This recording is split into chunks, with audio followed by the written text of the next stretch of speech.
I'm Ariel. Who am I? You're the That's other how one. you were saying it. The other one. And we're the Pixel Com Squad. Yeah. So, here is, Touhou, Antimony, I think, of Common Flowers. I don't really understand that name still.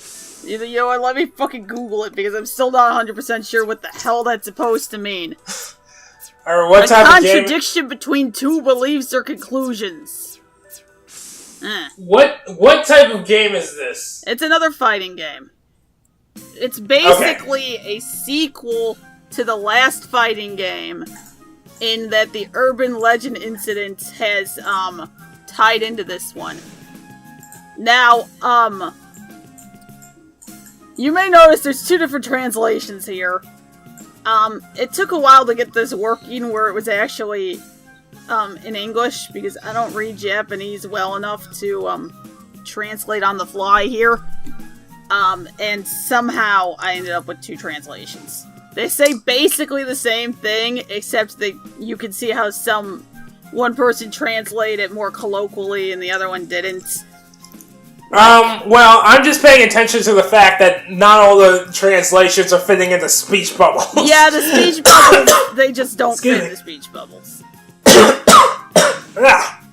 Sorry. So, one of the things... I mean, okay, I can talk about some differences with the game. I like the other game's soundtrack better. I'm gonna say that right off the bat. What? I liked some of the other stories better because they were silly. Like, her being like, I want to scare people with my phone story. That was just silly. I loved it. Right. It's just like, they don't even know what phones are and you're trying to scare them. It was great. That being said, I do enjoy elements of this story I think it had a slow start before I actually kind of started understanding and enjoying what was going on. Do the stories intertwine better in this game than the last one? Or is it basically sort of? It doesn't feel like they're overlapping in ways that don't make sense. It does feel like they're happening consecutively rather than at the same time in confusing ways. Right. Because they'll reference things that have already happened sometimes. So it does seem a little more linear. Okay. I am actually trying to check because I want to make sure that I actually can do the last word. This time, because people point out that I didn't do it last time, and I was upset because I didn't do it. So I do the last word, but not as every character, because sometimes when I'm about ready to do the last word, the person dies. So, you know, it's... Isn't that just the worst when you're trying to kill somebody and you want to make it all cool, but then they have the audacity to die before you're ready? Fuckers. Yeah, it's super rude. But, yeah, I feel like mechanics-wise, it's basically the same game. They just added some stuff and changed, like, the interfacing. That's another thing I was gonna say. I like, in addition to just liking the music in Urban Legends better, I like the menu music better. This one is a little too mellow. It's just like... And I'm just like, yeah, that doesn't sound like a fighting game. You know what sounds like a fighting game?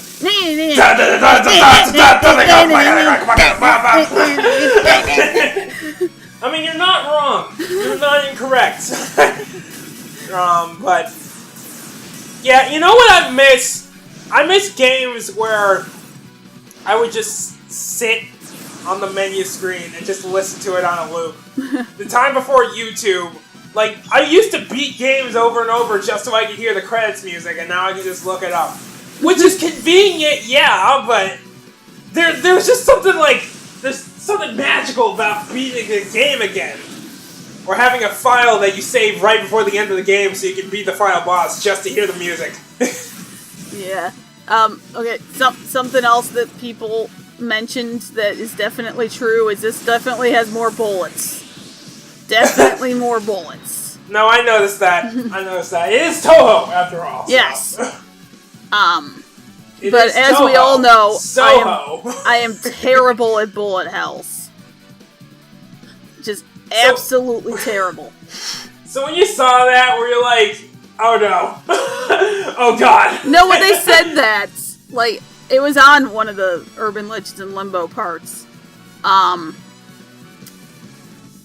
I was like, I'm not sure if that's gonna be good or not. I mean, I actually do fairly well. But, okay, Brian, here's basically the thing that's happening. Is the Urban Legends incident has made it so that this perfect possession incident can happen. And as they're saying right now, there's two ways to do it. Either, you know, both people are aware that it's happening, and also to perfectly possess someone, you have to be in a meditative state that apparently all of these assholes can do, but we're gonna ignore that. But what they just realized in that first fight is that it doesn't have to be consensual if the first person isn't paying attention. Oh! Well, doesn't that get around that loophole? Yeah. God damn it, are you serious? Yep, so... And they're just like, man, we just found out about this incident. Oh wait, everyone else is already doing it too. Well, you know what that means. She's like, I just want to burn everything down. I like it. She's just like, life is suffering, let it burn.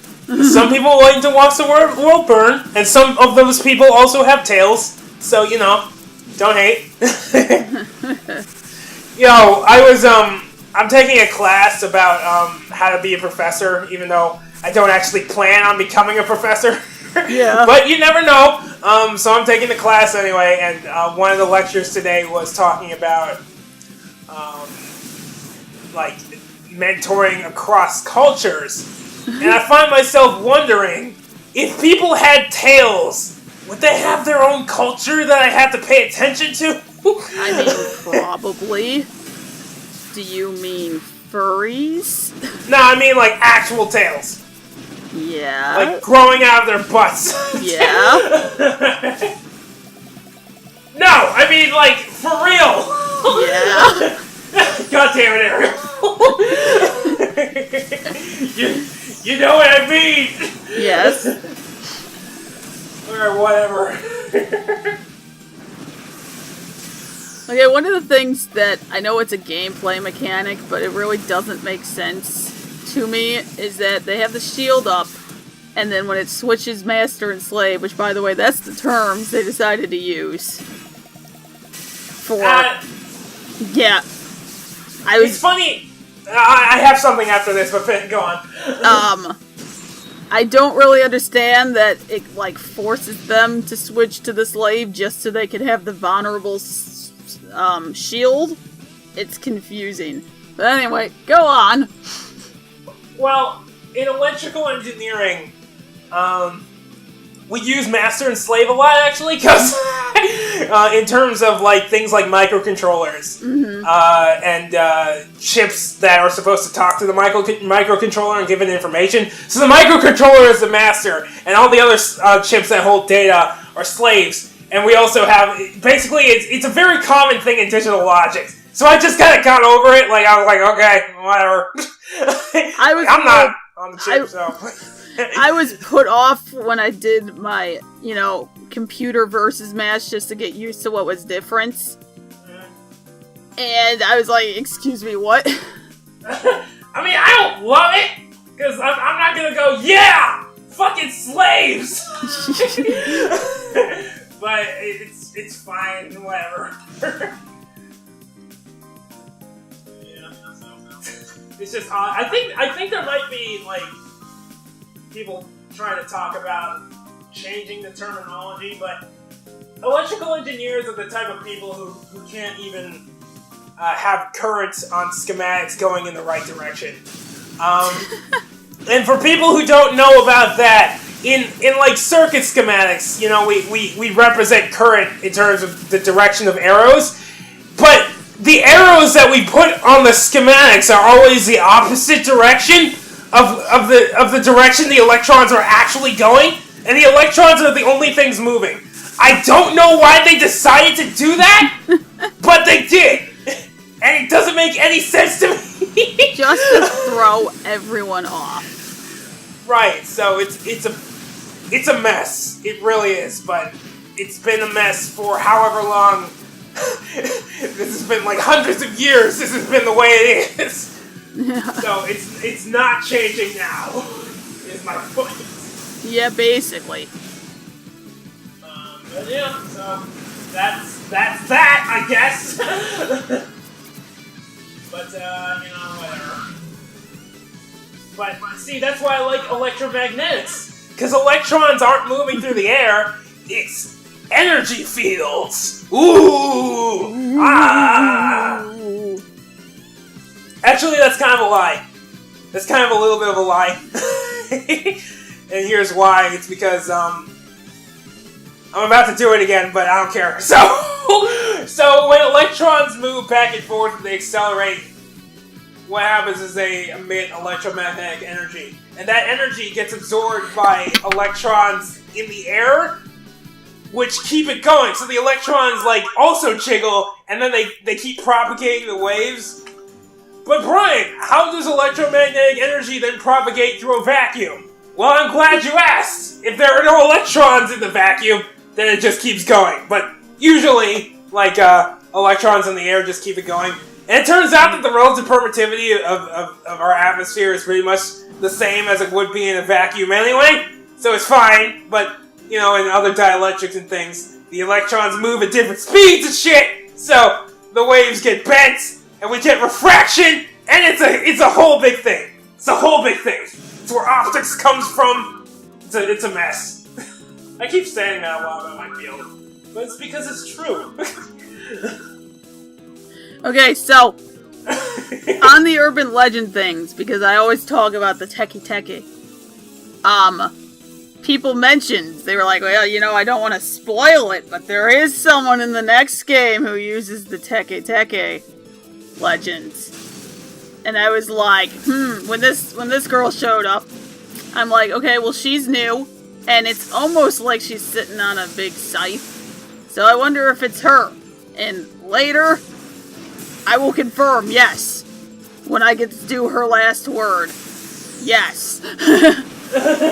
She has it. Also, she's probably like my new favorite. But she is the yokai between dimensions, basically. So what she's sitting on is actually a gap between dimensions. Okay, I was wondering about that, because she, like, came through it and then was sitting on it. And then she's just like, yeah, I'm here now. She's also, apparently, based on my brief research, exceptionally old. Alright then. When did she get the idea to put little bows on her dimensional rift? I would, man. I put a bow on my charger because I had a ribbon laying around. I suppose that's a good reason. As any. So this is the little tutorial thing trying to tell you, hey, you need to switch between the master and the slave. Okay, slave does not hit black bullet? I didn't say it was translated well. Okay, hold on! Hold the fucking phone! I was gonna let it go! I really was! But you have black bullets and white bullets?! I mean, it's more like black bullets and red bullets, but... I mean, I guess they're white with a red glow. I don't know, they look more pink to me. Okay, alright, it's white enough. I mean, the normal bullets are blue. I mean, yeah, okay, yeah, alright, it does look kind of pink. Alright, but it is pretty bright. Okay, I've got my eye on you, Touhou. If you don't watch yourself, oh man, I'm I'm gonna call... who the fuck can I call about this? I don't know. It's Anyway, for this one, for some reason, instead of, like, an omake, we just get, like, text. I don't fully get that.